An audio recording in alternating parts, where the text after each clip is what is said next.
Oh, oh, hello, everyone. I hope you are whistling along with me. It brings a smile to your face. It does. It actually, when you whistle, it does that. So we're going to need some whistling, folks. Today's the news wrap up. We got to keep a smile on our face. We have to be strong. We have some bad news. So we have to be strong for our community, and we have to whistle when the time is to whistle. Just like the book of Ecclesiastes says, it's one of my favorite. It says there's a time for everything under the sun. And right now, this is a time for a little bit of sorrow, a lot if you're in the Haw family. Martin Haw, perhaps you know Martin Haw personally. You know the grief that they're going through as a family. Their son disappeared about a month ago, and he's I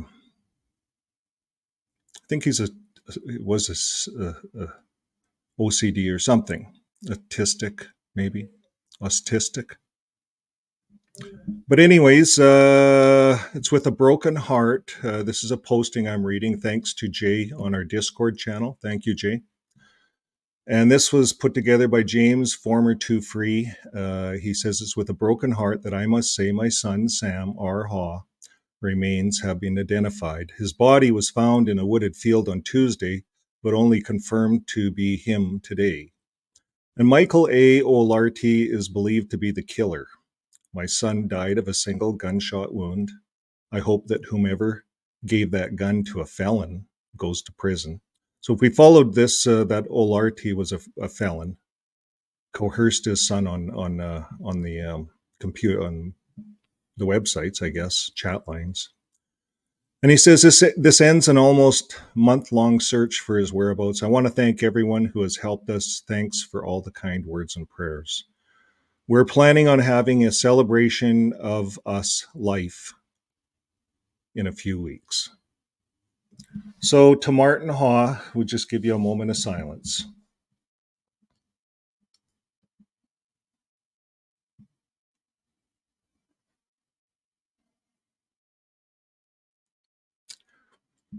Well, we're going to move on in the news. We have a news wrap up here. Thanks to Watching Watchtower. Watching Watchtower, they're they're just the greatest. We check their site out every morning. We don't know who these people are. They've grown. We've watched them grow. If you haven't subscribed, subscribe. They give news in the rough sense. They don't have anybody to broadcast, but I guess that's my job. I'd be out of business. So here we go. We're gonna get right into it. The first one is the Matthew Queens allegedly informed the FBI conspiracy. So let's look at this. It's the FBI is involved, and I'll pin all these articles. So the former SB seminary administrator is indicated on on charges of falsifying records.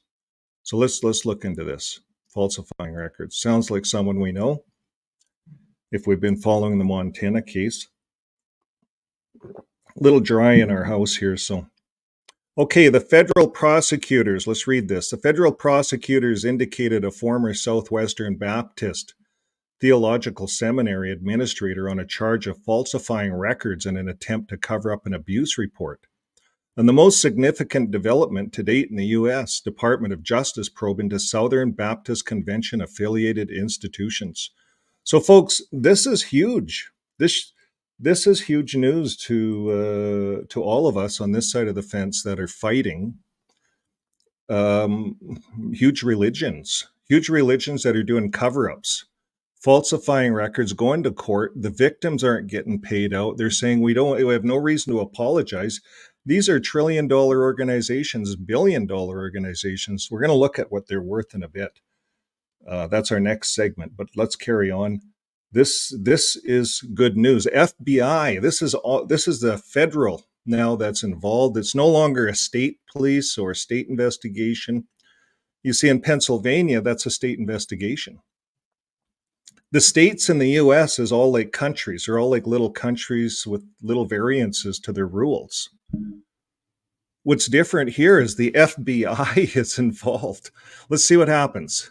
Because this could happen to Watchtower.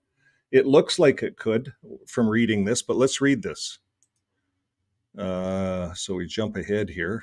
Can I say that? Yeah. The FBI gets involved when you go across state borders. Yes. So the FBI gets involved when you go across state borders. Watchtower goes across country borders.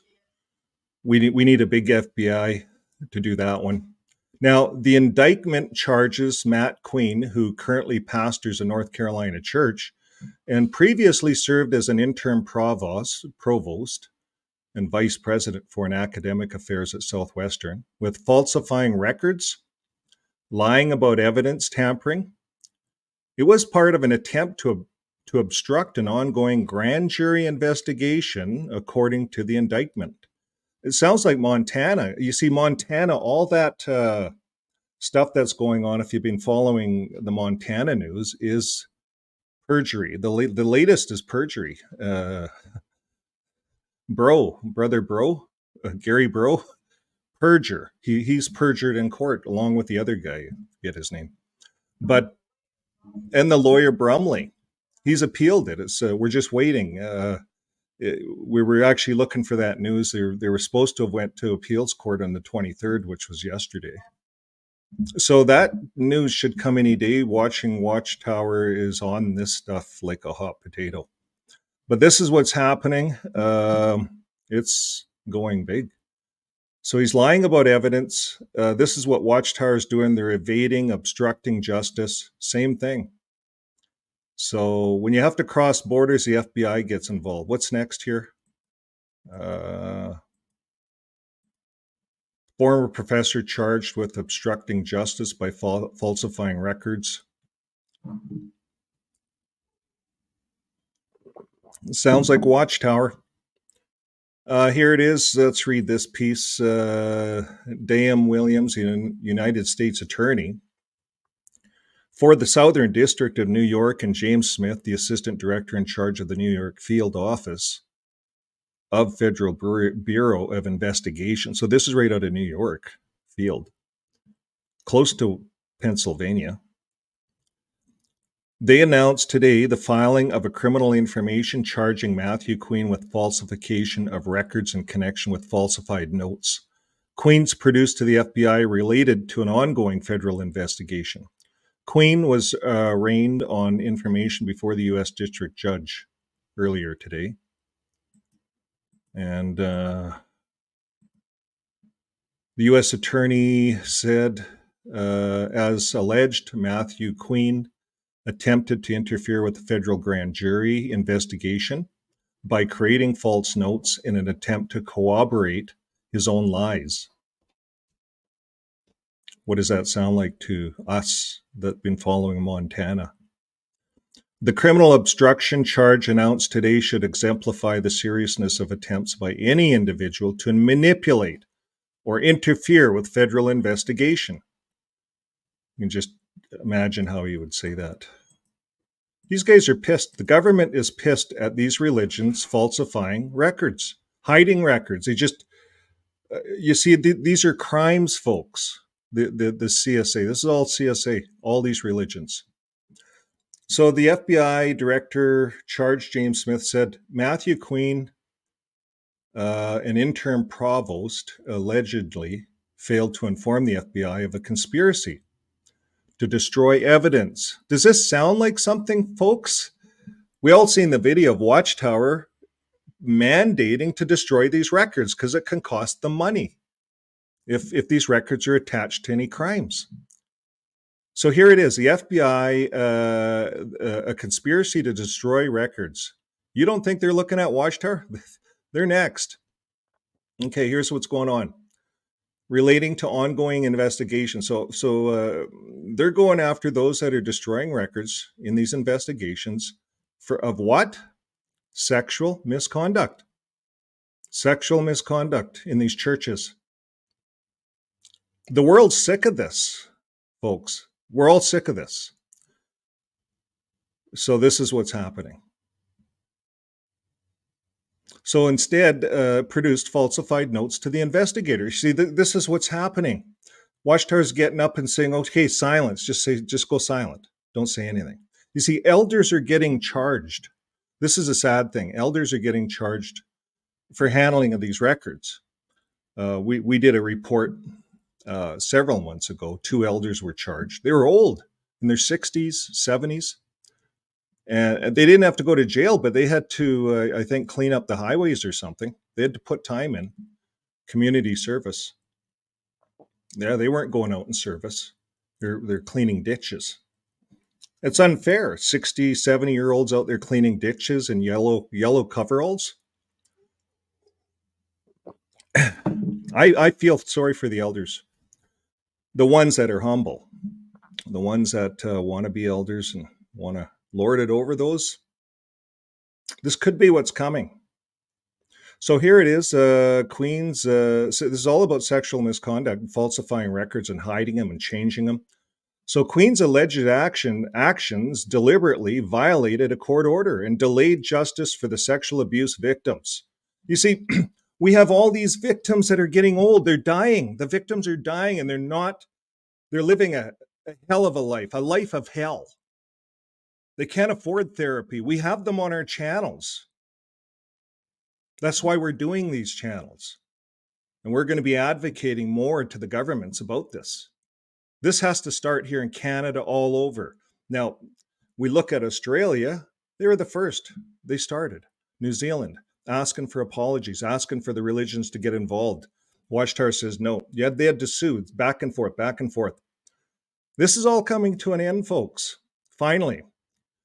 The FBI will never tolerate those who intentionally lie and mislead our investigation in an attempt to conceal their malicious behavior.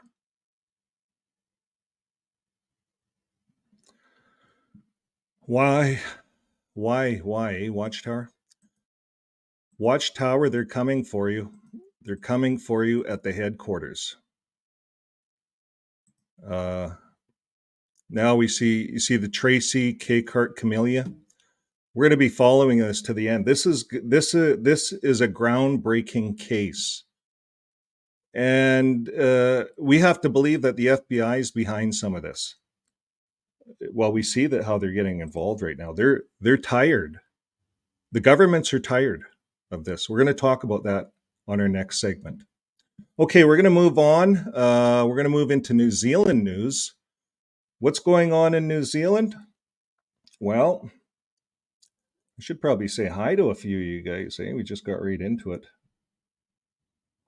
A lot of people on. We had a lot of comments. Marty from the UK, hello. Carrie from Australia or New Zealand, hello. Australia? Yeah, what about Australia? We're going to talk about some of that. Lisa is New Zealand, right? Right, New Zealand. And how much goes into weaponry? Yeah, I was going to pull these up in the next. These are good questions, by the way. Do you know Watchtower has shares in weaponry? Stock for every JWs that are out there. A lot of us on these channels cover it. It's well known. Watchtower sent a letter out to all the elders. If you've ever been an elder, then you've heard of the Henrietta Fund, because they sent all the congregation elders a letter, private letter. And it was a whole letter explaining justifying why they have this Henrietta Fund and how they got it. But they don't talk about the war weapons. They just talk about the fund. Interesting. The apostates give you the rest of the story. Kerry, yeah, Iran. Let's talk about that. Talk about that in the next part. Bring that all up again if I don't get to you.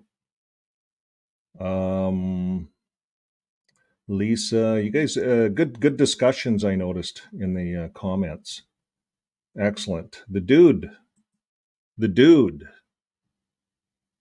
Greetings, the dude. I like that. Where are you from, the dude? Maybe you can't give that. We don't expect you to give answers if you can't. We know the privacy laws in the ExJW community. Because social suicide is hard. And for a lot that are on, they can't handle, the social suicide. These channels give or an outlet of some form.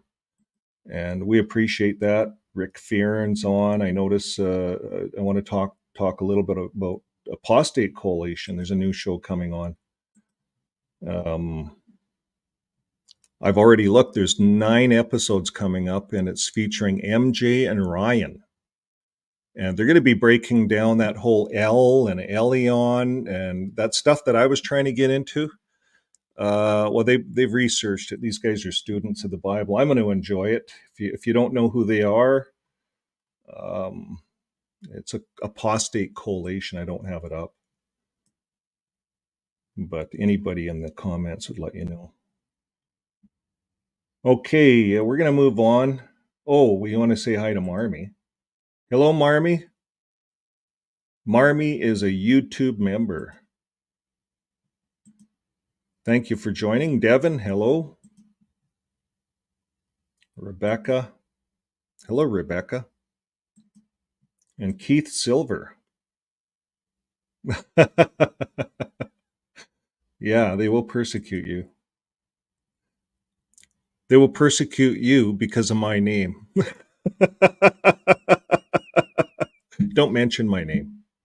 We're going to talk about apostasy. I think they could change. They could change they could change a lot of things. JW.org, right? So let's say they need to check the box. They want to keep being a charity religion, and they want to check the box. They want Norway to check the box. They got to get rid of shunning. Can't get rid of all of it. We had a show last night. I don't know if we won't continue Thursday nights again. It's just too much. I need a flex day off. But we had a good run. We did 3 videos on lives on Thursday nights. And last night, Linda came on. That's right. Linda Aposta Babe came on, and we got talking, and we're looking at the Bitter Winter stuff, and Massimo intervened. If you don't know who he is, he's all over the Watchtower site. He runs the Vampire Association. We got talking about that, and the no blood thing and the vampire thing. Like, something's not right there. I don't know.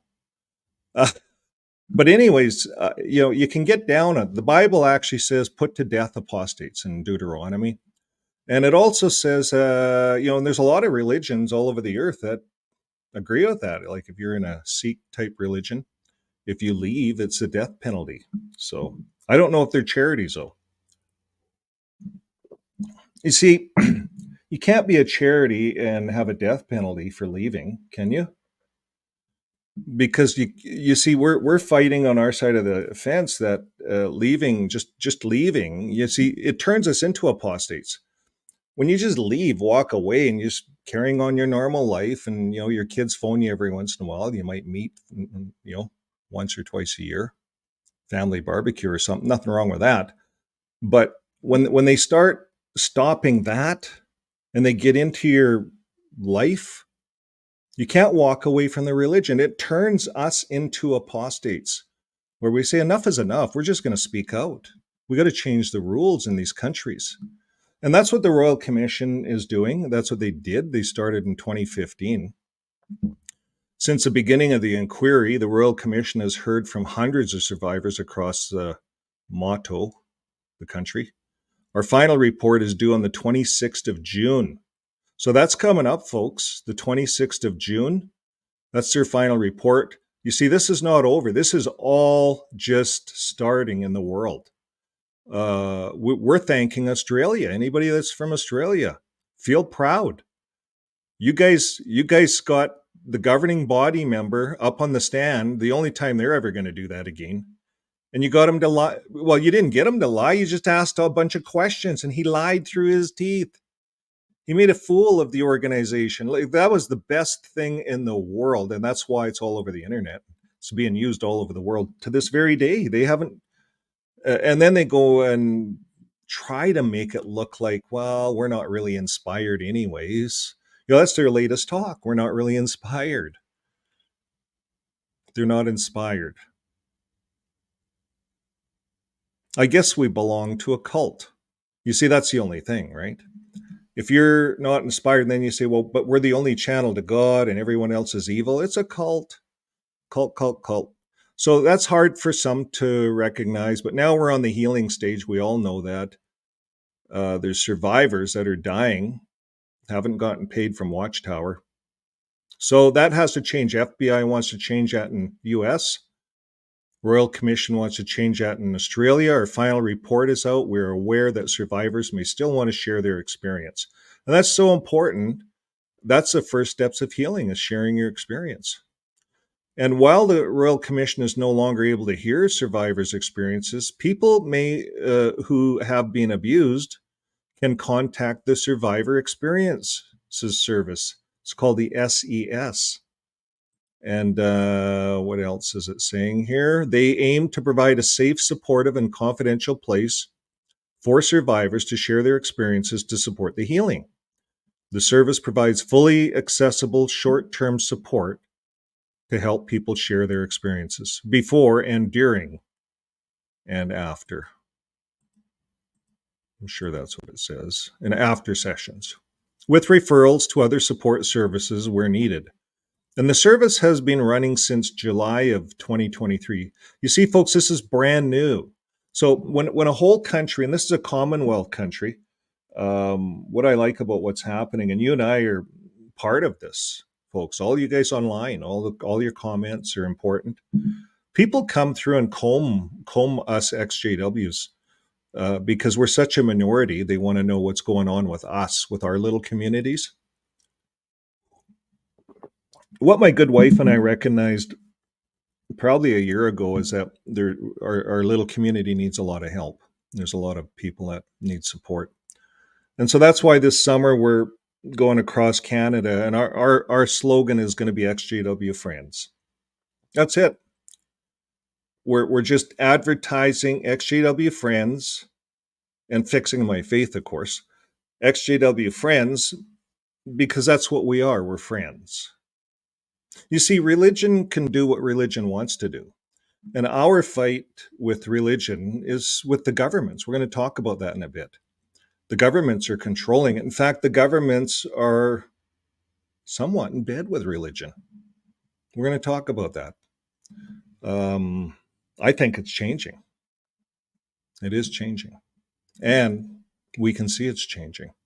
So this service here that's been running since July of 2023, it took Australia that many years, since 2015, to get it to this point.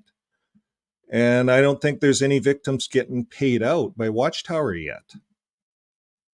It's a service that's just getting set up. So all the countries around the world now recognize that they too are going to have to follow suit, that there's casualties coming out of all these religions. And now the big question mark is, who pays for it all? This readdress system it's getting introduced. Okay, so let's carry on. You'll find more information about the Survivor Experience Services and their contact detail on their website. So I'll attach the Watching Watchtower to this, so you guys can. They have all the links. If you look at it and you're looking where the links are, they're right here. Just go under more. There's a bunch of links right there. They put everything there. They're like a news broadcasting agency, really. It's kind of amazing how this all happens accidentally. No one's organizing it. Accidentally, it just all comes together. The ExJW community, is that just accidental? It's just all coming together. Okay, here's another one. Jehovah's Witnesses news from Spain. Here's what's going on in Spain. Spain, the victims of sex go to Congress. The victims of sex cults, same thing, cults, sex.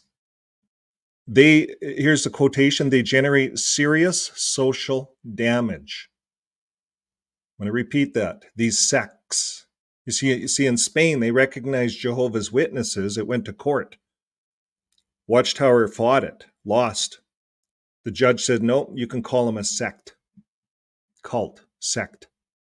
So here's what they're saying. They generate serious social damage that is on the rise due to their impunity. They're hiding behind the clergy penitent privilege, them and among other religions.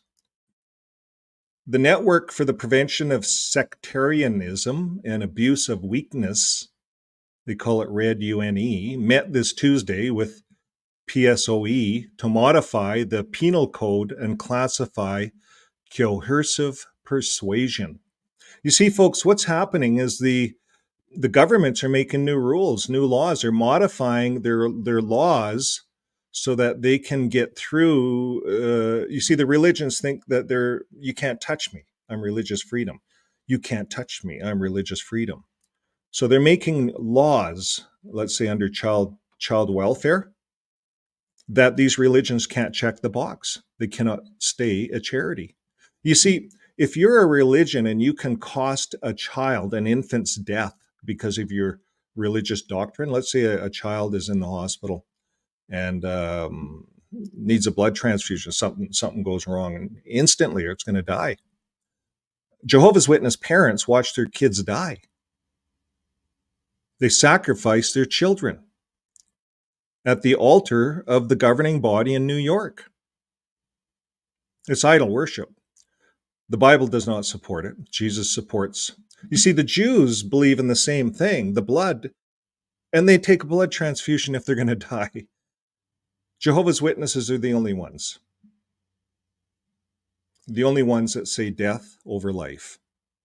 And you see, this is what's happening. This is abuse, weaknesses. That child has not even grown up to decide for him or herself whether it wants to follow that religion.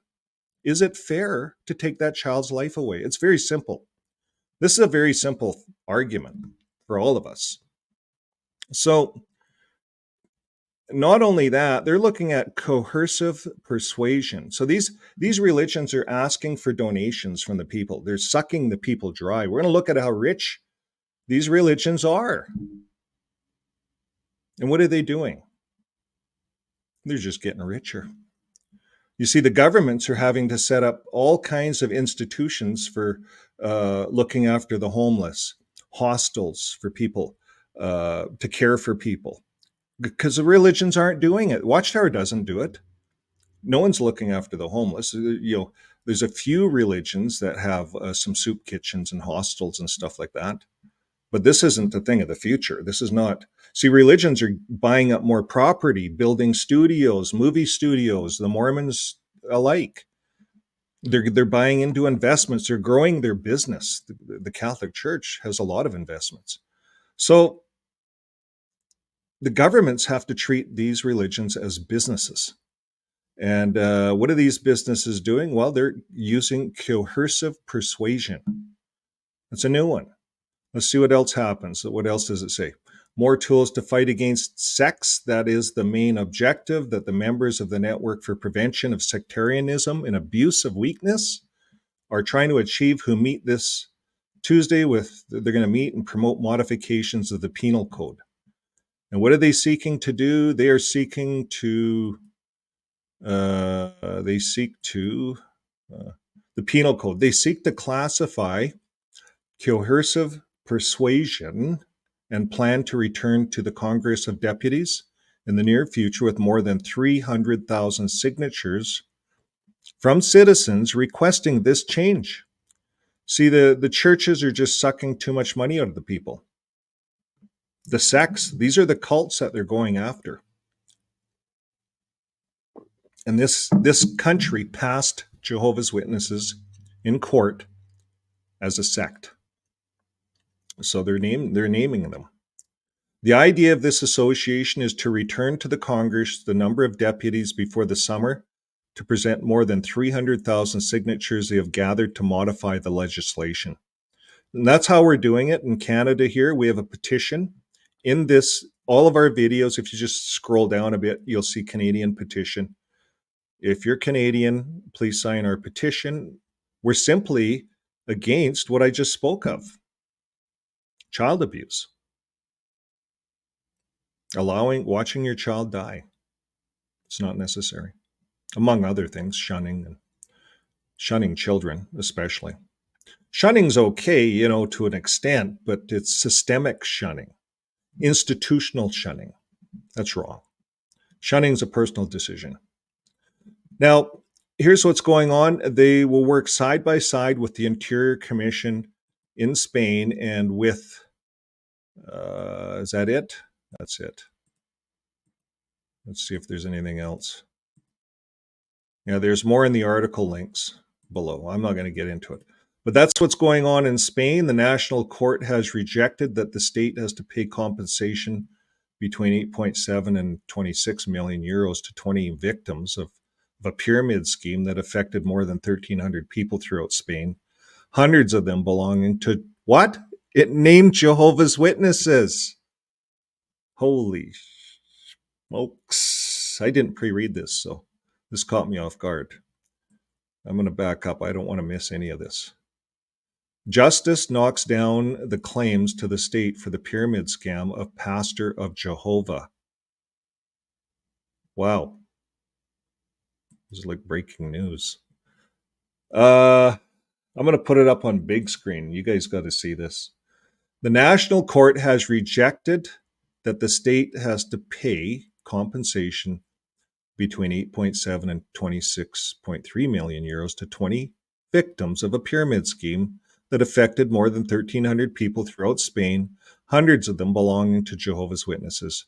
It's 4 perpetrators, among whom was one, what's next? To sentence of up to 3.5 years in prison. But some of those affected once again resorted to the courts to try to settle accounts with the administration. According to what they defended, their property responsibility was justified by judicial errors. What's this really about? There's more in the article. Okay, Watchtower Bible and Tract Society of New York. That's Pennsylvania. That's just their header. Okay, well, that's kind of it. That's the news for today. So I'm sure more will come on all of this. We will see more news as time progresses. This is the start of things, folks. There's one more piece here. Kingdom Hall. What are they doing with Kingdom Halls? Well, they're selling them for money because it's easy to get the rank and file in to build new ones, free labor. I think that's going to come to an end. If we got to voice it, we got to talk about this. We have rules and laws, all of our countries, folks. And this particular religion, Jehovah's Witnesses, uses us, the rank and file. Many of us have been used and abused for so many years doing Kingdom Halls. How many of you've done? I've been to, I can't remember how many quick builds I've been to and overseas Bethels and doing work for free, all for free. Hundreds of thousands of dollars of work I've done through my company over the 30 years. I ran my company for 30 years while being a Jehovah's Witness. And what we do as a lot of company owners, we just donate. We don't. I was borrowing money from the bank to make sure I could do projects for Kingdom Halls for free. That's just what we would do. But anyways, they take these properties and they sell them. They use them for a few years. They sell them. Their congregations are depleting. So they move them over here. I'm going to have 100, 4 congregations here. So they sell off a property for millions of dollars. When they bought the property, some of these properties were donated to them. You see, it was donated to the congregation at one time. And the congregation was a local community kind of congregation that carried Jehovah's Witness elder book, and they followed the rules. Well, now Watchtower owns all the properties. That's a little game they played. They wanted to own all the properties, so they said, "Look, we'll maintain it. We'll absorb all the mortgages you guys have. We'll take it all over. No worries." Well, guess what? U.S. They're charging all the U.S. people $11 a seat to sit in a Kingdom Hall. You guys don't know it. It's just behind the scenes. We read the letter. several months ago, probably a year ago. But yeah, that's what's going on. And they do prorate it in other countries. It showed it in the letter. So you're getting charged $11 a seat. All your Kingdom halls, you guys are paying for it. And then we're going to talk. Well, we might as well talk about it here because we're going to talk about what's going on. They're selling the Kingdom halls. So this one here, let's just carry through this one. Grand Rapids, Minnesota, Grace House of whatever. It's now the Grace House, temporary shelter for people experiencing homelessness. So they sold it to the community. They put them up for sale, and they get used for different things. We did. Watching Watchtower likes to pull all this stuff out and find all these places where these Kingdom halls are used. It's kind of funny, really. The last one was a cigar house that we ran last week. So this one's a homeless shelter, which is not a bad idea, a homeless shelter for a Kingdom hall. But Watchtower's not paying for that. That's someone else. They just bought the property, turned it into a homeless shelter. Yeah. Okay, well, what do you guys think? We're gonna mysterious force involved. Okay, any comments? Recordings just got better. We're gonna listen to Vern. Hey, it's Dana from StreamYard. Okay. I'm so excited to announce that local recordings are now available on StreamYard. Have you ever done a recording where your guests just had terrible internet issues? Things you don't do. They were blurry, they were freezing. You could almost... Do you guys talk about politics and religion? When you were at JW, did you ever go to the door and talk politics? You know, people want to talk politics. You're there talking religion. And they're going to talk politics. JWs talk to people that want to talk. They don't care. Like if you want to talk politics, you know, when I was at JW, I said, great, I don't have to go door to door and get doors slammed on my face. This guy wants to talk. So I'm just there listening, not really listening, but just listening because he wants to talk. And then everyone else is getting their doors slammed. And I'm talking to this guy for an hour while they're sitting in the car. And I'm going to stretch it out even a little longer because the elder's in the car. He's in the car group. Service overseer. He's watching. They want to study me. So you just sit there and just listen to this guy talk, right? And then finally, once he's all talking, you actually whip your Bible out a couple of times because they're looking, right? You look behind. Yeah, they're looking. So you read some stupid scripture on politics, maybe John 17:3. We always read that one. You know, it's good to take in knowledge. Jesus, he was a king, ruler. They wanted to make him the leader, but he ran off. He didn't want to be the ruler on earth. So, you know, you could play that a whole lot of ways. And then you go back to the car group and you say, yeah, we talked about the Bible. We read some scriptures. I got a return visit there. You never take anybody to that return visit because that's just a kill the time return visit. But Jehovah's Witnesses will talk politics. I did.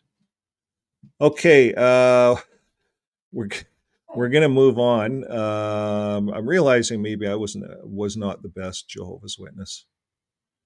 I don't think I was. But I was out in service, right? And I read the guy a scripture and everyone else got doors slammed in their face. And I did read the guy a scripture.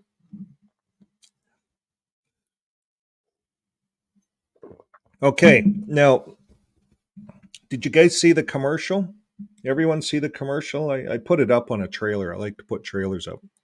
I could run the commercial again if you guys haven't seen it. Trailer. Here it is. Here, let's run the commercial. I like the music and the flag. So I'll put it up. Let me get that ready.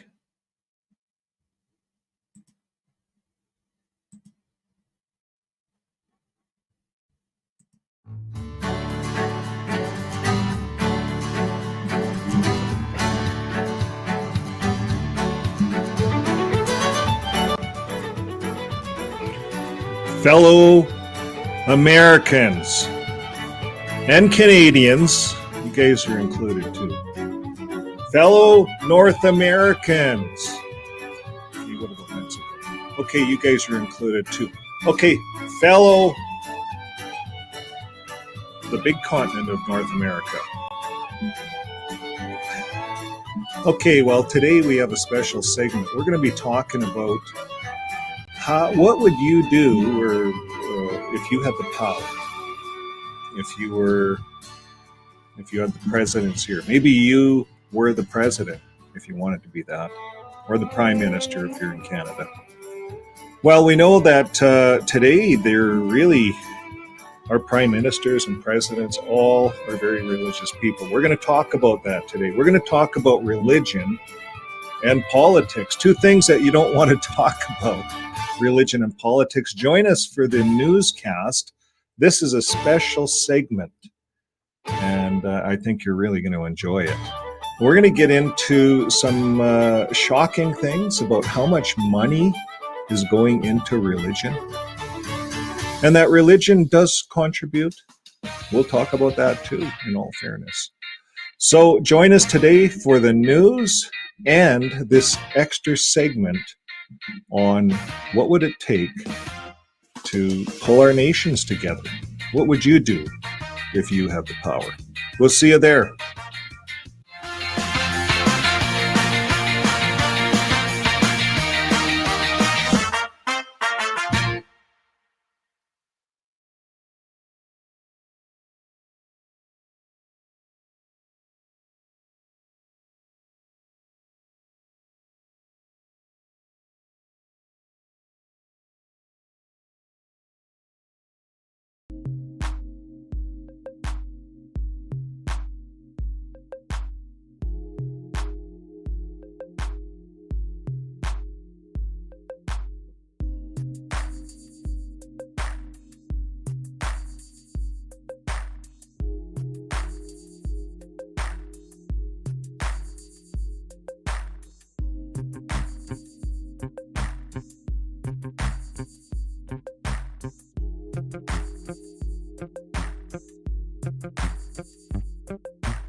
Welcome back. Thanks for sticking around.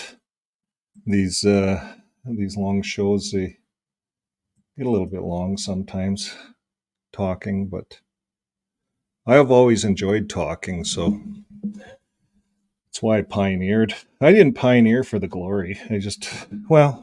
I'm not gonna be a liar. I didn't think they were going to accept my pioneer slip. Actually, my wife just got reinstated at the time. My ex-wife. I was in this new congregation, and we had moved from this other congregation. A lot of problems in the elder. An elder was disfellowshipped there when we moved. The whole fiasco. I told you guys on another video, but you can read between the lines. That's what happened. So I'm in this new congregation, moved from small town to big city Edmonton. And the PO, presiding overseer, pulls me aside at the bulletin board, and he says, "So Vern, it says on your records that you were privately reproved. You mind telling me what it was?" And I should have pled the fifth, because you don't have to. I don't know if you guys know that. Don't ever tell anybody. If you're privately reproved, it's private. It's a confession, right? Private. I was caught smoking. I confessed to smoking. No, I was caught smoking. Caught smoking. Why? When you catch the elder in bed with your ex, you go buy a pack of smokes and you start smoking to try to, because there's no family therapy, nothing. So that's what happened. Long story short, but it was interesting. I moved to this congregation, moved out privately. I was reproved, but time went by, right? Years, 2 years. It took 2 years to kind of straighten things up. Everyone to get reinstated. And private reproof to go away, that takes a year, right? And then that guy had the balls to ask me what I was reproved for. And so I told him, smoking. He hated me ever since. I would never, ever get anywhere in that congregation. I'd never be approved. So I thought, I'm just going to test it out. And I was always regular in the field ministry, always 15 hours a month, always. Because I liked the ministry. I didn't mind it. And I thought, I'm running my own business. It's going good. We had some good contracts. I got all these nice JWs working for me, but I hired the Mormon crew, and I had Mormons and JWs working for me. So that combated the assembly problem, and things were going good. And I talked to the family, and she recommended it. She said, "Oh, I'll support you. I'll support you." And so I did. I signed up, regular pioneer. I threw the slip in. I didn't think they'd accept it. And they did, those buggers. So I signed a 3-year commitment, and I did it. And they deleted me. I even signed up for longer, and they deleted me because family, family stuff. And that's just how it is in that religion. It's a blast. It's good to talk about it now. You talk about these little things, and you get out. It's amazing. So, when I was young, I was 18, and I started getting into religion, and now I'm 60, almost 61. So I was in neck deep, over my head, in the religion for 30 years. And then, you come up for breath and you run out. And now here I am talking about the Bible again. Never thought I'd do that again. But anyways, here I am. I enjoy it. I enjoy what I'm doing. And it's been a blast these last 2 years. We're going to make it even more fun coming up. But I often wonder about religion. How did religion start? Was it a way of controlling people? Yeah, all that's true. But what is it? Well, here's an article, and I'll post it. I'll pin all these articles like I always do. But on how stuff works. And here's the question. Is the brain hardwired for religion? Is our brain actually hardwired for religion? Interesting question. Well, here they start out like this. It all started out as an ordinary day for Saul back in AD 36. He wanted to murder disciples of a man who claimed to be the Messiah, and he was on his way to Damascus to do so. Then on the way to Damascus, a light flashed all around Saul, and he fell to the ground, and he heard a voice that claimed to be Jesus Christ. And the voice told him to continue to a town, and a task likely made no easier than the blindness Saul experienced when he got up. So Saul remained blind for 3 days until a disciple named Ananias lays his hand on him, and then Saul's sight was restored, and he immediately became baptized. After his experience, Saul became a powerful preacher for Jesus, and today he's better known as St. Paul or the Apostle Paul. And he wrote, or his name is behind most of the New Testament. Most of the New Testament is attributed to Paul, the Apostle Paul. So we all know that story as JWs. We've heard it probably. You probably hear that every year, maybe. So we hear these stories. Well, Paul's story is interesting, not just to biblical scholars, but actually to neuroscientists as well. Some scientists claim that the account of this conversion found in the book of Acts contains enough evidence to diagnose Paul with temporal lobe epilepsy. And the flash of light, the voices, and the fall to the ground are evidence of a seizure, according to these neuroscientists, with the blindness as a result of the postical state. I think I said that right. Postical, whatever state that is. Well, it's a state that follows a seizure anyways. Probably where you're like going like this, shaking is what they mean. You know, have you ever seen a seizure? I have. Anyways, this is interesting. While most doctors agree that it's impossible to diagnose epilepsy definitively in someone who lived so long ago, while Paul would join some other religious figures reputed to have brain disorders, including Moses and Saint Teresa of Avila. Really? I wonder where Moses had brain damage, why he'd have brain damage. Did he do something weird? Oh yeah, he went on the mountain and seen a light and voices talk. Yeah, okay. Jehovah talked to him. He came down from the mountain. You see, they were coming out of Babylon, basically. And that's where the religion started. Interesting.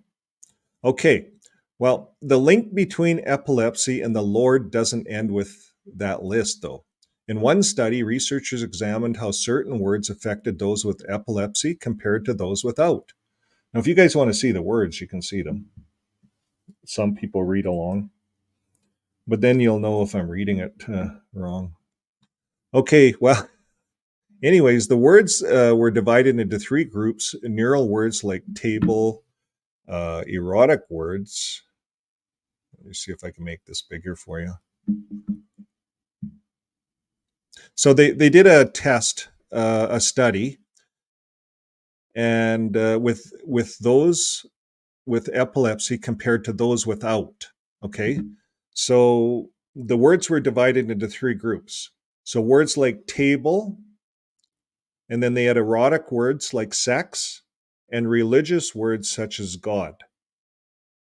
Well, in those without epilepsy, just you and I, if you don't have epilepsy, religious erotic words produce the biggest change in the body.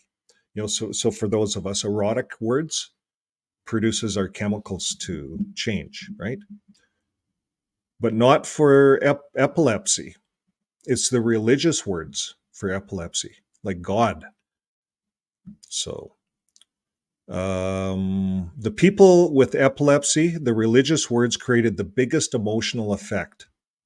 And it said sexual words had a much lower response with them. So like the story of Paul, this study seems to suggest that temporal lobe has something to do with religious feelings. This is where the study's going with epilepsy. You see, these scientists are convinced that Paul had epilepsy. So he had a seizure. And based on their studies, the ones with epilepsy, God or the otherworldly is huge. It radiates. They studied this, so it's interesting.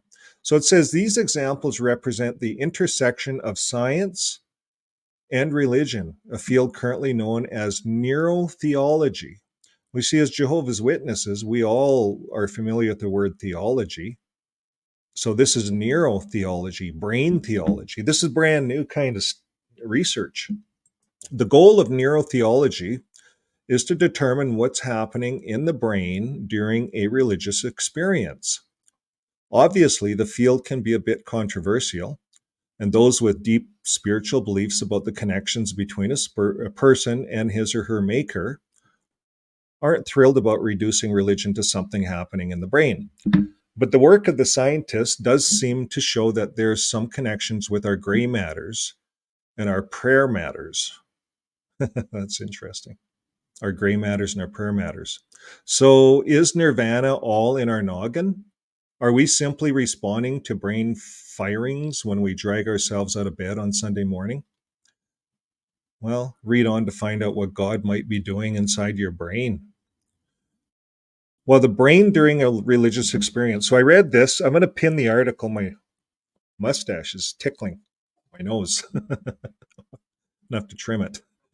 Okay. The brain during a religious experience. Well, I started growing this whole beard thing longer because I want to fit in with the JWs going into the assembly. So I got to keep my beard length trimmed, right? And a certain length. So you see, the people, we heard reports where JWs are saying, well, why aren't you growing a beard? You know, the governing body, they're growing a beard. You know, by you not growing a beard, it might show that you're not supporting the governing body. We've heard stuff like that. Now, when I came into the organization back in the 80s, there was a big dispute in Lethbridge about why they couldn't grow a beard. And the circuit overseer comes in with a beard just to test them out. And then he said, well, it's about following people. So, yeah. JW.org knows how to control people. It's interesting.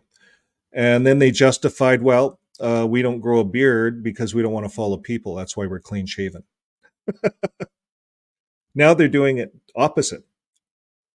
You know, if you didn't see the governing body with a beard, you couldn't have a beard, even though they allowed it. But who was it? One of the governing body members is wearing a beard now. It's the guy that wears the Norway tie. He's not married. Talks a lot about women, but he's not married. Who? Mark Sanderson grew a beard. He's the one with the beard. We put him on, well, here he is. Here, I'll introduce you to Mark Sanderson. What are we doing all this for? I got him right here on a quick. Here he is. We'll just show him a bit. Hey yo, here we go. 1, 2, 1, 2, 1, 2, 1, 2. 1 check. Okay, that's enough of that. Now I'll hide the banner. Okay. Yeah, if you can't have fun with this stuff, right? Now, the brain during religious experiences. This was interesting. They did tests on monks and all kinds of stuff. And they found that, well, here it is. The Buddhist monks, as they meditated, the monks indicated that they were beginning to enter in a meditation state by pulling a piece of string. And at that moment, he injected radioactive dye via an intravenous line and imaged the brain. So that's how they're imaging it. They're doing this imaging on the brain. They use this radioactive dye. So he found out increased activity in the frontal lobe, which deals with concentration. The monks obviously were concentrating on the activity. But they found an immense decrease in activity, among other things. Where was it? Blah, blah, blah. So what happens is other parts of the brain kind of goes to sleep, and this frontal lobe is just focusing on God. And then they did a study on people that speak in tongues. Where is it? And it didn't work that way for them. It says, there were, however, slight differences in the brain activity of one religious group, the Pentecostal Christians who speak in tongues. They actually experienced a decrease in the frontal lobe activity. So they had a decrease. They weren't speaking to God. So instead of focusing their attention as nuns, and this gave the thing as nuns too, nuns and monks, they paid less attention to the task at hand. And even though they spoke in tongues, the language center of the brain, it wasn't activated. So this brain activity is fairly consistent with the descriptions of what speaking in tongues is like. You lose control of yourself as a person, and God speaks through you. So whatever that means, I've never experienced that, where you lose control of all your functions of your brain. That's what they were reading. They weren't reading any focusing on God. They were reading that all of these areas of the brain, you just go funky, start speaking. I'm not saying it doesn't happen, it's not real, or those of you that speak in tongues, I don't know. What do I know? I'm just reading a study. Now, okay, here's a good one. Religion encompasses more than that. What, for example, might happen in the brain of someone doing charity work? Charity work, well, they're saying for the poor, right? Now, if you're a Jehovah's Witness, we used to convince ourselves that we were doing charity work by going door to door. We thought that was charity work because we could save their life. Really? We could save their life? Well, if they needed a blood transfusion, they could die. You could be costing them their life. Never thought of it like that. Well, charity work. We thought we were doing charity work for the poor. Well, not for the poor. We just thought we were going door to door helping people. It might have triggered some of the same stuff, but maybe if you're doing charity work for the poor, maybe that triggers something else in your brain. I'm not sure. But here's what it says. What happens when someone makes a moral choice based on his or her beliefs? Well, these are all questions, right? What happens in your brain? So Newberg's work as of yet is focused on individual private experiences as opposed to the relationship experiences. Okay, so others are more concerned with the implications of the study. If the religion is just an activation, if the religion's an activation of certain parts of the brain, does that mean God or any higher power is just in our heads?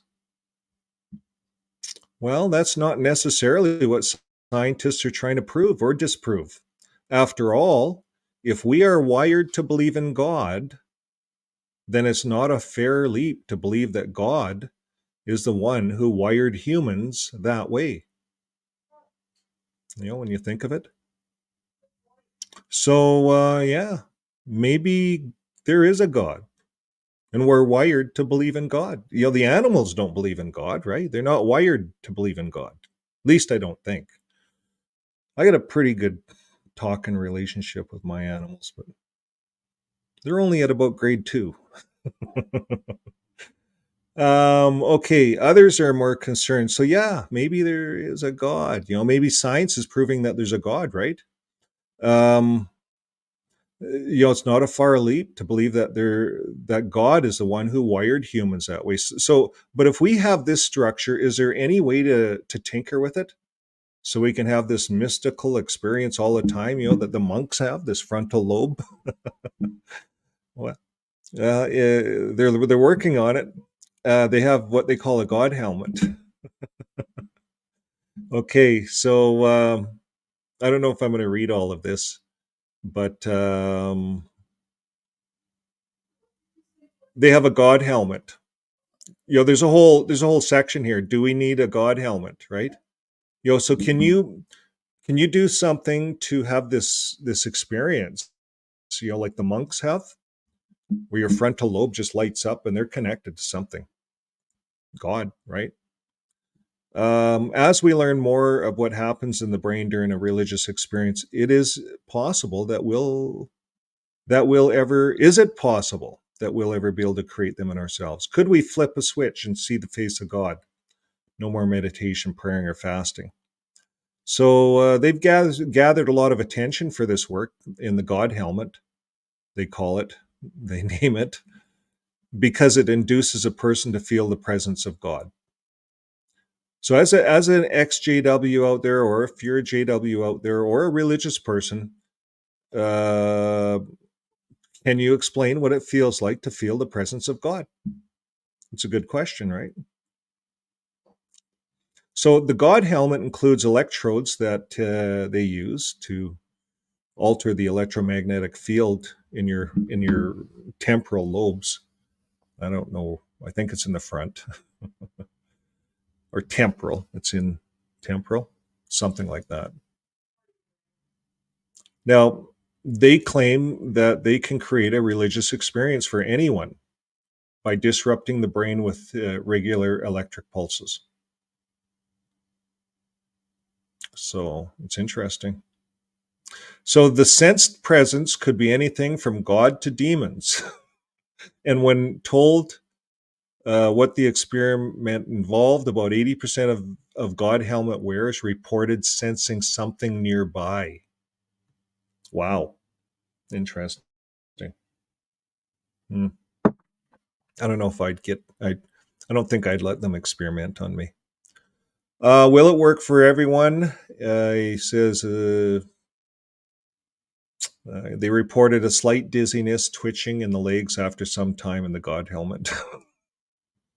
Some people may just be genetically predisposed to sensing God or another higher power, and they may not need a God helmet to do so. According to Persinger, naturally occurring electromagnetic fields can also cause religious experiences, particularly in those with this predisposition to sensing God.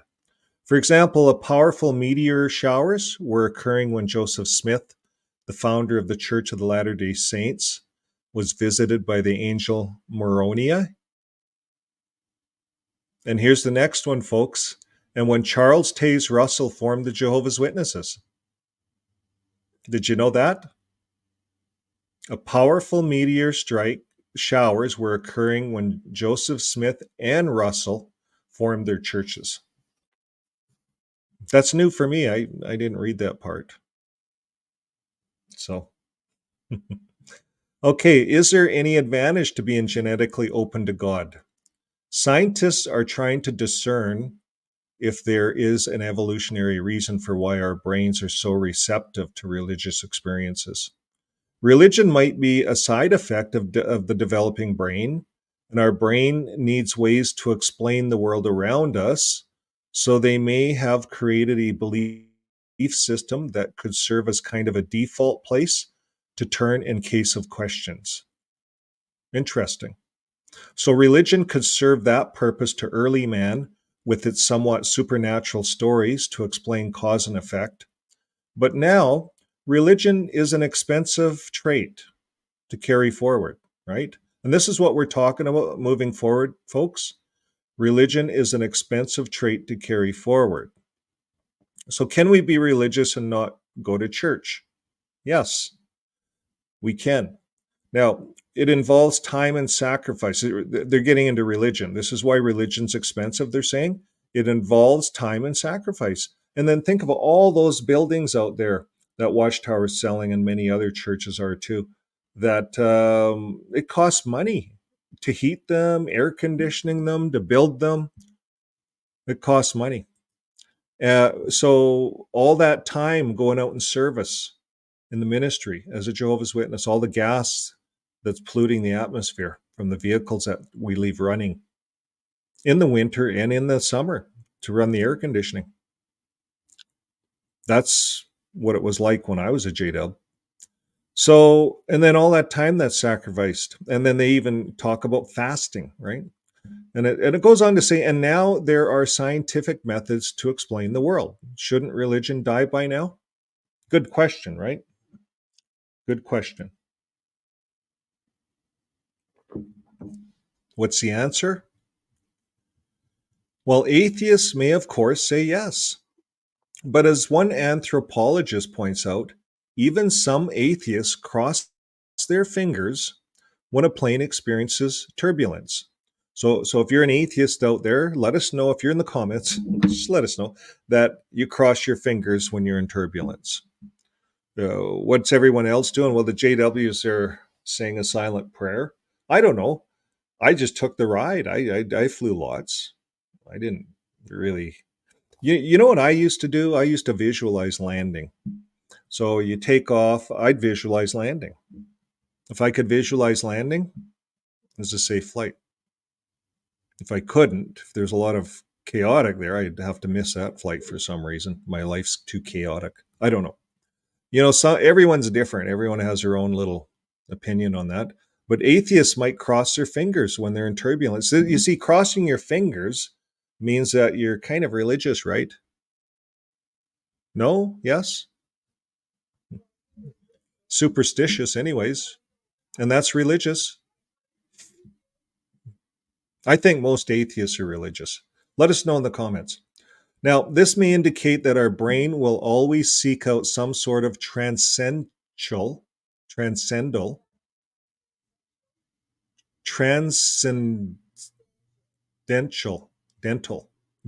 at the end.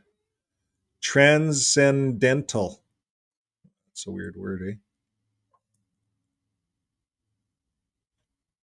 Traveling through your teeth. Transcendental.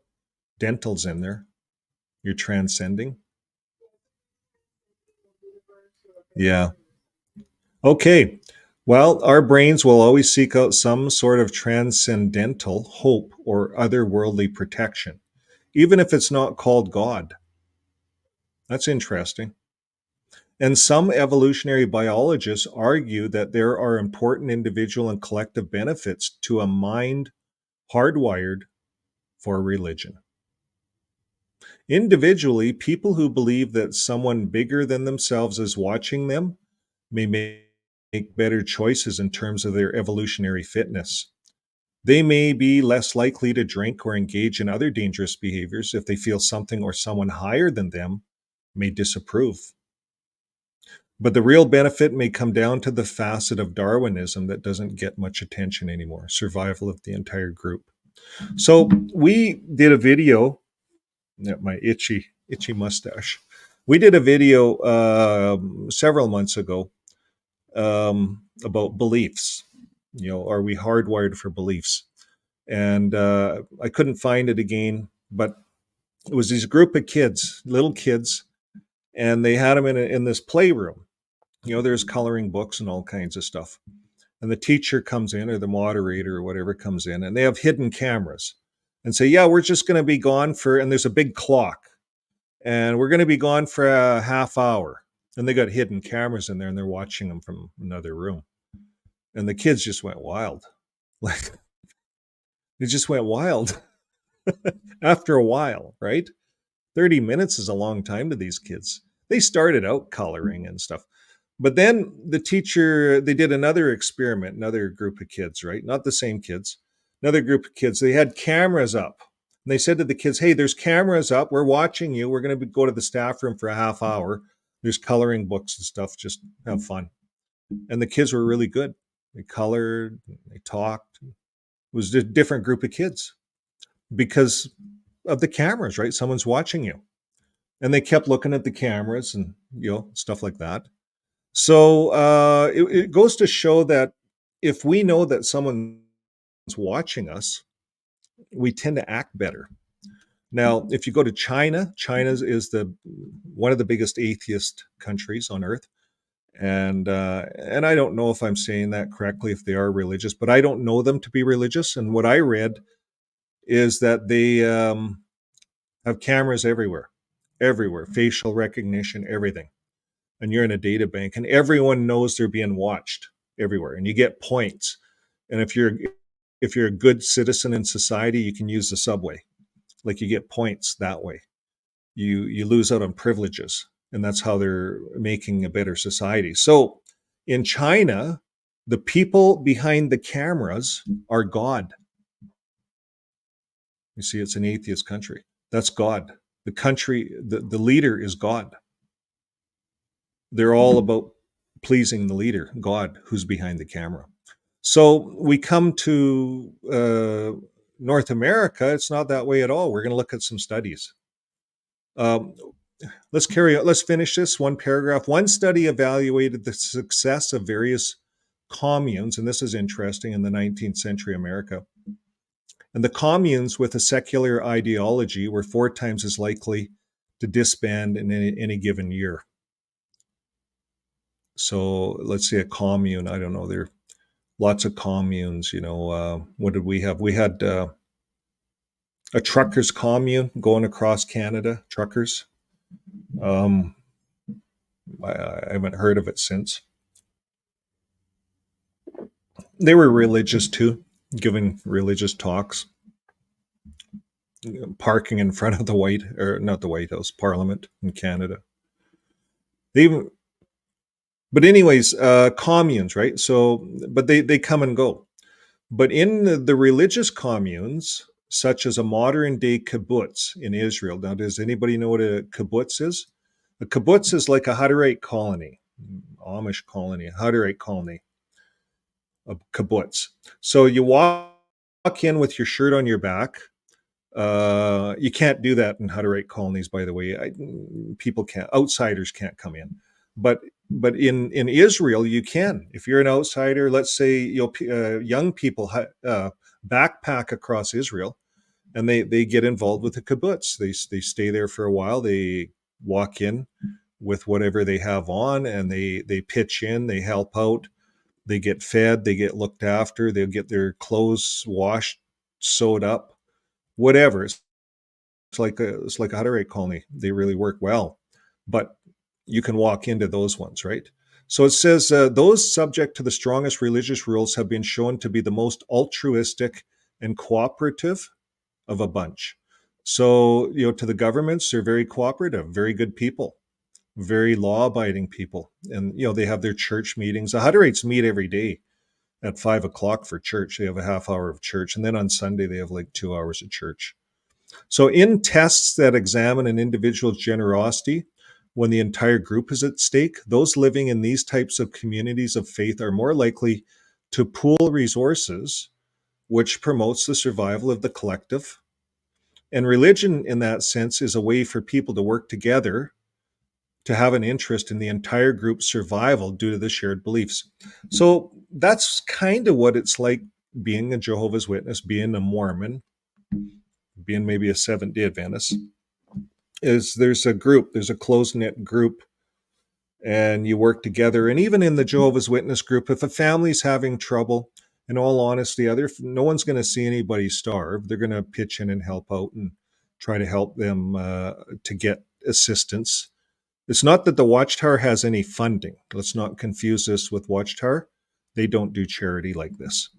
It's the people. There's a lot of good people in all religions, including the Jehovah's Witnesses, that help people out. So, but let's not confuse this with the Watchtower. Okay, so while scientists in the field of neurology continue to examine these types of issues, head on over to the next page for more interesting articles. So this is just the first one. I could do an article like this on after every Friday news, but here's some of the topics, guys. How your brain works, brain pictures, how epilepsy works, 5 unsolved brain mysteries. Can prayer heal people? I wanted to look at that, but I'm not going to, unless you guys want me to. Then I'll do it on a news thing. Can prayer heal people? Interesting. I think it can. Without looking at it, I think it can. What do you guys think? I think it can. I could go on a bit about my theory, but I'm not a scientist. I don't know anything. Is the human brain still evolving? That sounds like an interesting one. And has science explained life after death? I want to know about that one. But I'll tell you what, I'm not going to look at any of them until we cover them on another program. And you guys tell me what you'd like to cover first. Are teenagers' brains really different from adults' brains? And why are people's brains different sizes? And how really does nuclear medicine work? Yeah. Well, it just says, why are people's brains different sizes? I don't know what that article is going to say. Samuel Hurd said something. Actually, I did read an article on the brains. The women's brains their skull's a little smaller. Like, could you imagine a woman? Like, women are nice looking, right? Women have nice facial features and stuff. They're a thing of beauty in the land, even to the gods. Think of that. The Bible says that the gods were so in love with the earthly women. They're just the beauty of the earth, that they came down and married them. Created a whole race of people. So that's another discussion, but the skulls are smaller, and the article I read is that the women's brains actually work faster, and it's just like compacting mass, and their brains work faster. The synapses fire quicker than men.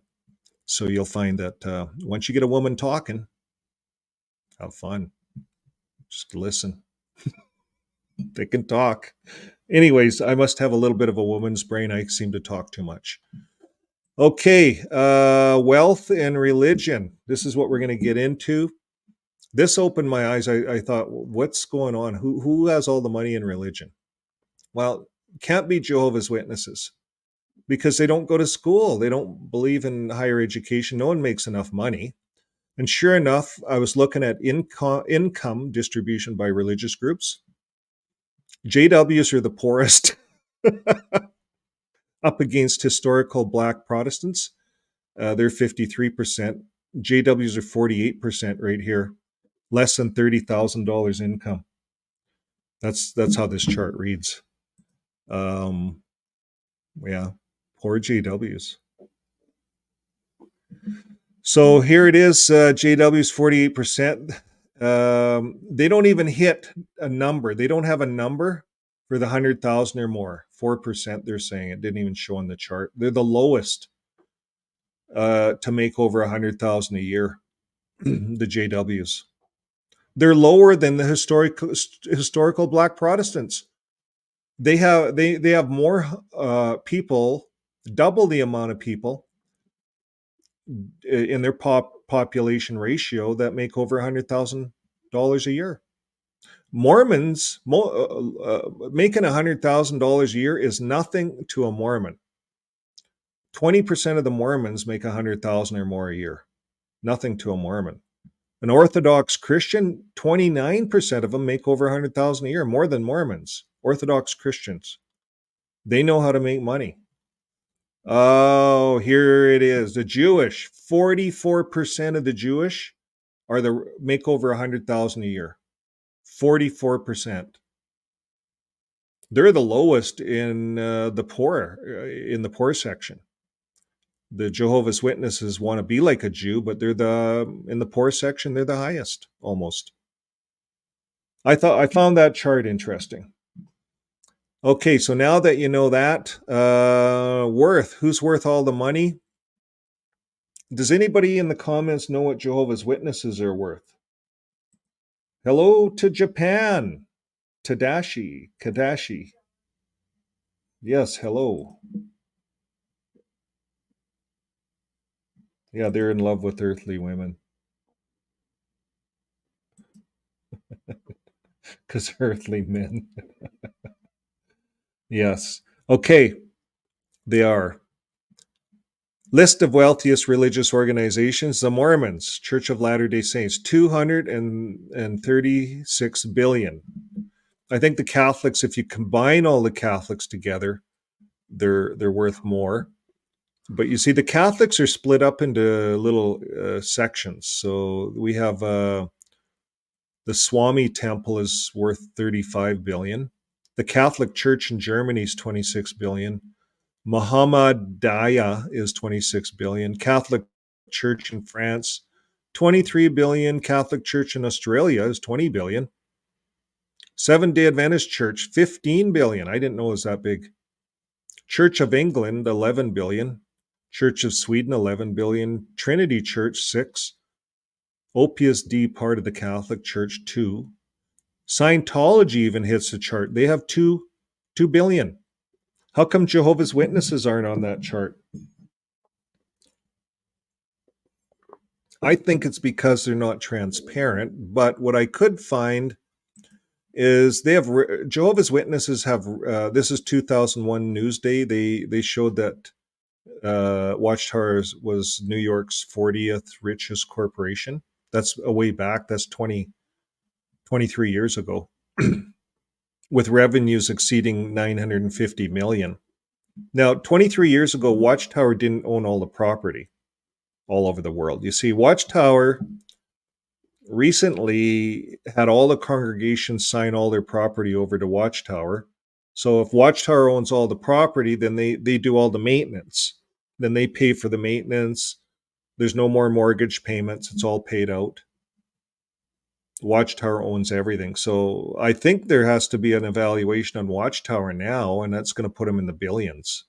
You start looking at all the Bethels, the studios, it's in the billions. It has to be. But I think no one's just made a list of it. Watchtower is so private.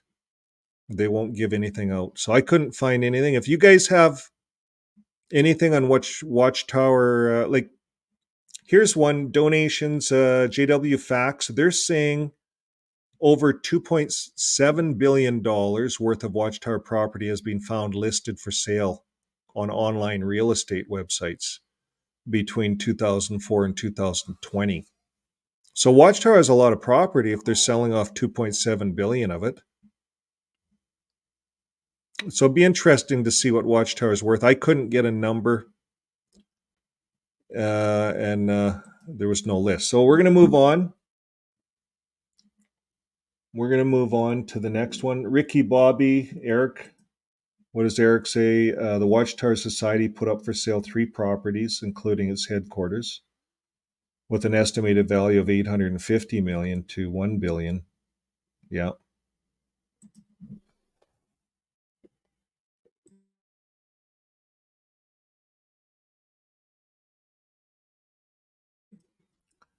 You didn't hear that. Okay, we're going to move on.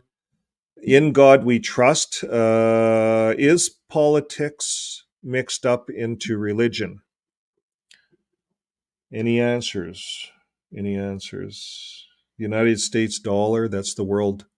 The whole world is measured on this dollar's currency. In God We Trust.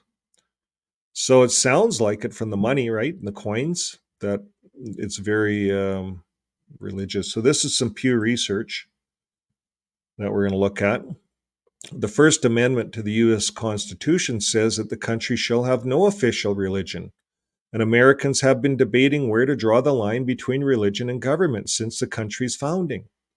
And the debate recently resurfaced with 3 new Supreme Court rulings over religious symbols on public property, prayers in public schools, and state subsidies for religious schools. So you see, folks, all of these Bethels, all of these, the Mormons have a lot of big schools for Mormons. JWs have schools for JWs. They all want money. They want subsidies for religious schools. Why? I don't know, because freedom of religion, right? In God we trust. It's on the American dollar, right? And you know, in Canada and every other country, religions are getting so many dollars per seat, per membership. You see, governments are counting on religions in times of disaster to help out, to look after the poor, the orphans, and the widows. And apparently Watchtower says they do have a humanitarian fund, and they will do that. And they have, to some degree, but not to a large degree. They don't go on the streets and help the homeless. They don't give out blankets to these ones. They don't build orphanages, and they don't build hostels. They don't help widows. You see, the Bible says they're supposed to do all of those things. And if they want to be religious about it, then we got to use the Bible. We got to go to court and use the Bible and say, okay, well, this is what a religion should be doing. And if a religion is covering up crimes, well, the Bible says that's wrong. So you see, if they want to be in bed with the governments, then the governments have to be able to pull out the elders book in court. We got to be able to look at in the government, it's made up of religious people. No one's stupid to what the Bible says. So anyways, these debates are going on. So Pew Research says there's a far more Americans support than oppose the separation of church and state.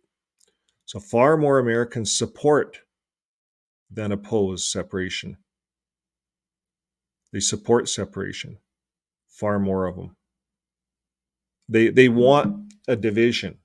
You see, more of the American people, and I think all over the world, they want a division. They want religion has been covering up stuff. It's muddied its waters. I don't want to be nothing to do with that. Could you imagine? You know, your tax dollars supporting that. They want nothing to do with it. 70% of the people. So here's 10 facts about some of the connections between religions and governments in the US and public views on it. Okay, now before we get into this, I'm going to just take a water break and I'll be right back.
Welcome back. I'll pause that. Okay, getting back into it. You can go 45 minutes. Have a few breaks, so hopefully you enjoyed the waves. Okay, well, we're going to get right back into it. We have a lot to cover here. Well, not much, really. We're just about done. But nearly 3/4 of the U.S. adults, 73%, say religion should be kept separate from government policies. What do you guys think in the comments? All over the world, right? Because we have people from Australia, New Zealand, the UK on, Japan. So what do you guys all think?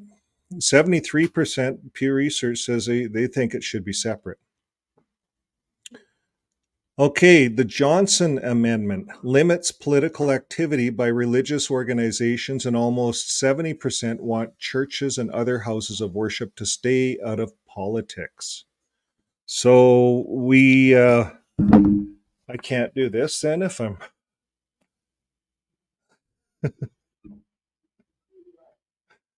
if I'm going to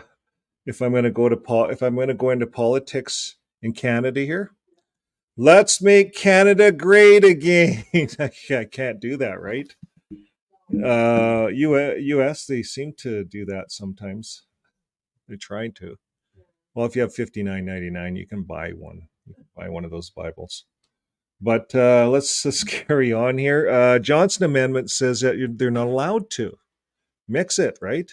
The Supreme Court, number 3, the Supreme Court ruled in 1962 that it's unconstitutional for a teacher to lead a class in prayer at public school. I bet you Brumley fought that because, Jehovah's Witnesses didn't want to be pushed to praying in school, right? Who knows, right? Brumley he was fighting for, there's a whole research on that one. So that's interesting. I didn't research it, but it goes on to say 3 in 10 adults said in March of the 2021 survey, 3 in 10, that public school educators should be allowed to do this, pray. So is this something what do you guys think? 3 out of 10, that's 30%. Almost. Number 4, Americans are divided on whether local governments should be allowed to put religious symbols on public property. What do you guys think? So if you allow it for one religion, well, there's 3,500 religions. Where do you stop, right? Pretty soon the road's all full of religious signs. I wouldn't be divided there. It's a very simple survey for me, or decision. If you do it for one, you got to kind of be fair to the all, right? So just don't do it.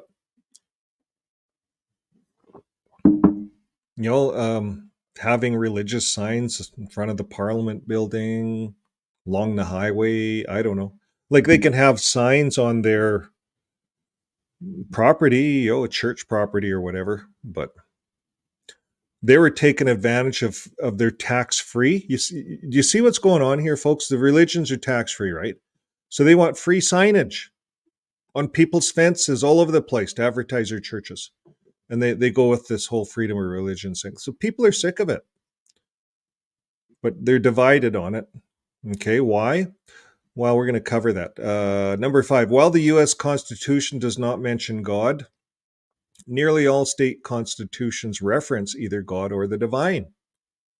So it's in there. It's in there.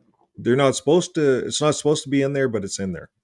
Now, Christmas Day is the only federal holiday that's also a religious holiday, although many Americans view Christmas as a cultural holiday too. Congress made Christmas, along with the 4th of July, Thanksgiving, and New Year's Day, an unpaid holiday for federal DC workforce in 1870, and a later bill extended these as paid vacation days for all government employees. So there's benefits if you're, I guess, I don't know, religious holidays, they pay you for them. I don't know. Courts have upheld Christmas Day constitutionally, arguing that federal office closures do not coerce citizens to engage in religious activities. And efforts to recognize other religious holidays, such as Muslim Day or whatever that is, have not or have been unsuccessful to date. So that's probably a little bit of a problem for some people. As a Jehovah's Witness, they sure take the money for the days off, right? Mother's Day, Father's Days off, all these holidays. Employers, I was always an employer, so I always had to pay out the holiday pay. And if they work on those days, they get double time. That's how it works in Canada. I'm sure it works that way in the US too. So that's interesting, these holidays, almost all of US presidents, including Joe Biden, have been Christian. There's a whole article on that we could look at, but that's another discussion. Biden is only the second Catholic president after John F. Kennedy, while the vast majority of others have been Protestant, most often Episcopalian or Presbyterian. I don't know how to say that word. Episcopalian or Presbyterian. Two of the most famous presidents, Thomas Jefferson and Abraham Lincoln, had no formal religious affiliation. Interesting. Abraham Lincoln didn't. And most presidents have been sworn in with a Bible, and they traditionally seal their oath of office with the phrase, "So help me God." And roughly half Americans feel it is either very or somewhat important for a president to have a strong religious belief, even if they are different from their own, according to a survey conducted in February of 2020. So that's interesting. They're really looking at this. Number 8, Congress has always been overwhelmingly Christian, and roughly 9 in 10 representatives in the current Congress, including 99% Republicans, 78% Democrats, identify as Christian.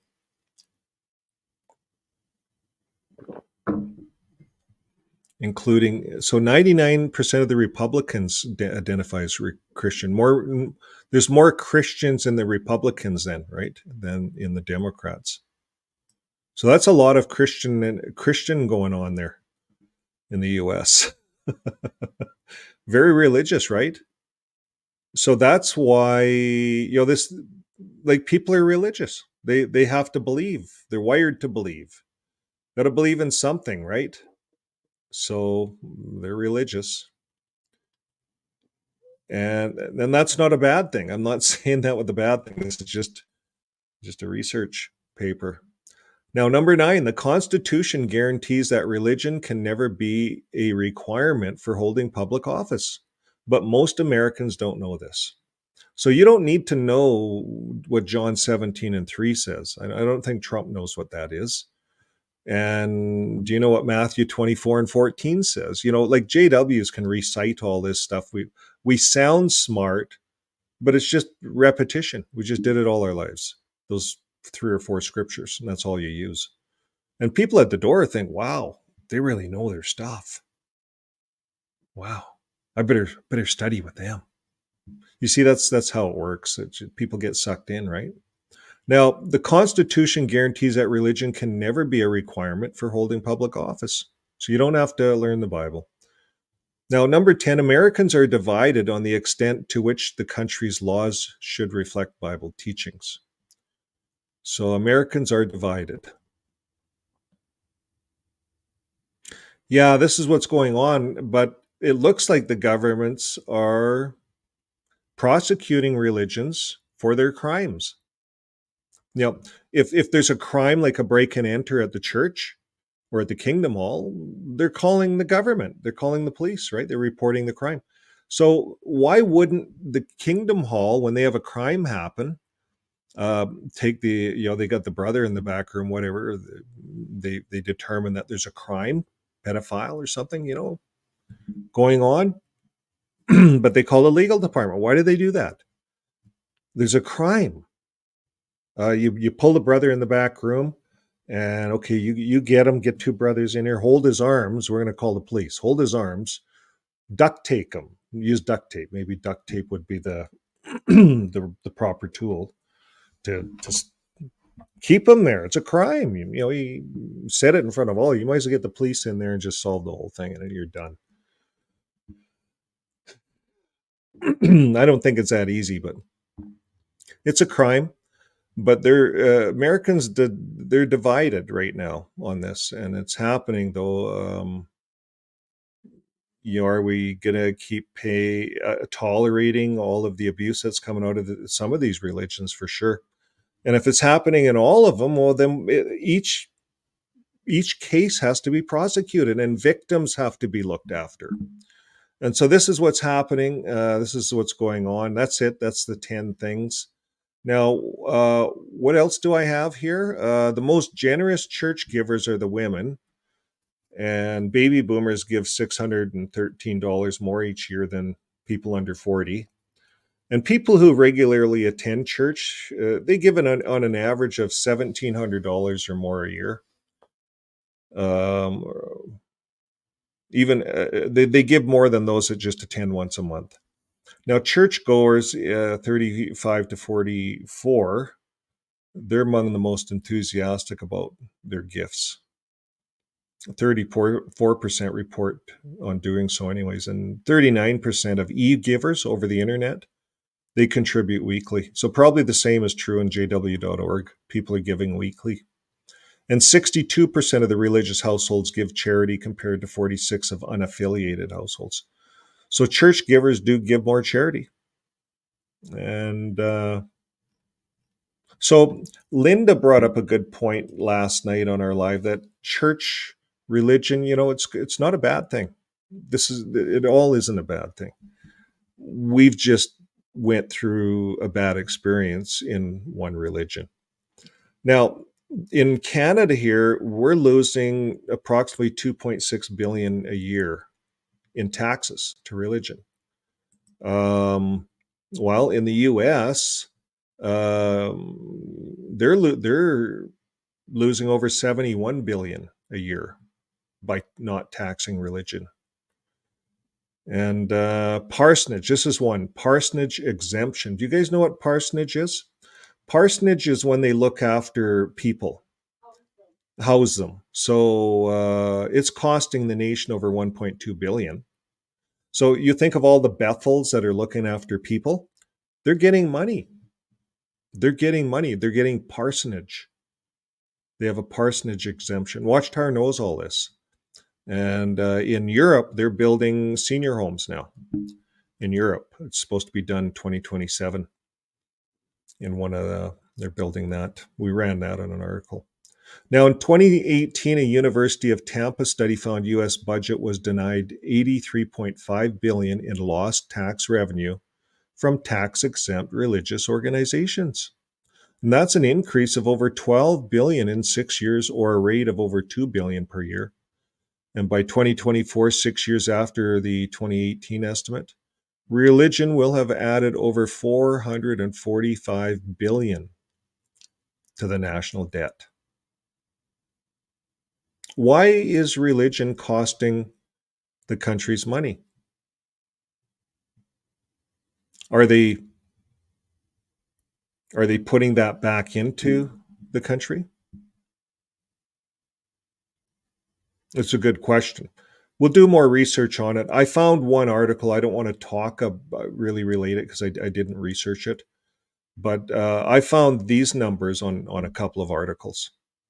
And I guess the bean counters in the countries, they're looking at this. They're looking at what it's costing the taxpayer to look after people that are coming out of the religions, people that are broken up, people that need counseling. Where are they going? The religions aren't forking out money for the victims that they're creating. They're hiding the crimes. They're lying about the crimes. The FBI is getting involved. So you get the hint of what's going on. I was looking at this article. What did these developments leave taxpayers? They're talking about all these churches now going after public education. They want money. They want funding because they're saying, hey, we educate people in our Mormon temple. We have this Mormon college. We want money. The Jehovah's Witnesses are the same. We want money.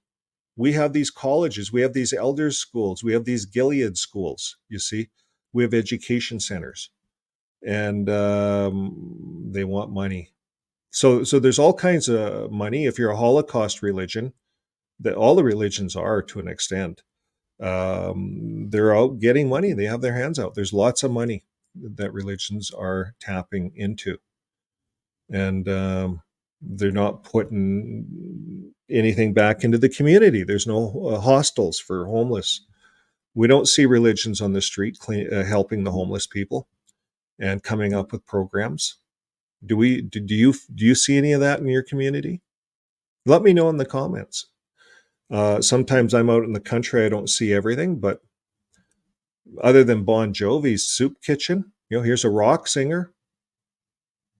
He's got a few extra bucks. He starts a soup kitchen to help people. He's not a religion. He's not the Jehovah's Witnesses. Bon Jovi. That's what comes to my mind. People. There's people out there that just care for people. It doesn't matter who they are. They might not go to church. Bon Jovi, I believe, is Christian or something. But yeah, they're helping people. So there are groups out there helping people. But these big organizations that we've been looking at that have these billions and billions of dollars, I don't see any Mormon elders out there handing blankets out to the homeless. And they might, but I don't see them. I don't think that's part of the program. I worked with Mormons, a Mormon elder, and their program's quite similar to JWs. You just go door to door, try to get people into their doctrine, into their church. It's quite similar. In fact, Mormons are very much compared, but it seems they're a way richer. But until we really know what JW.org has with all the properties around the world, they could be one of the richest. We don't know. So the taxpayers are worried. They're asking questions. Why are we funding a JW Gilead? Why are we funding a Mormon college? It's just for Mormons, just for JWs, just for the elite JWs, in fact. So these are questions that are coming up. These are questions that require answers. And the people are going to ask for answers. This is what's going on in politics. There's kind of a bigger separation going on. The FBI is getting involved. Pennsylvania, Henry, what's her name there? She's going after the JWs. That's where Martin Haw was instrumental in helping to get that state all going. But all over the world, in the UK and Dutch, was it not Stitchen in the Dutch area? This got introduced to Parliament about the JWs. All over the world, this is happening. So anyways, folks, that brings an end to the program. We didn't talk about war and armaments.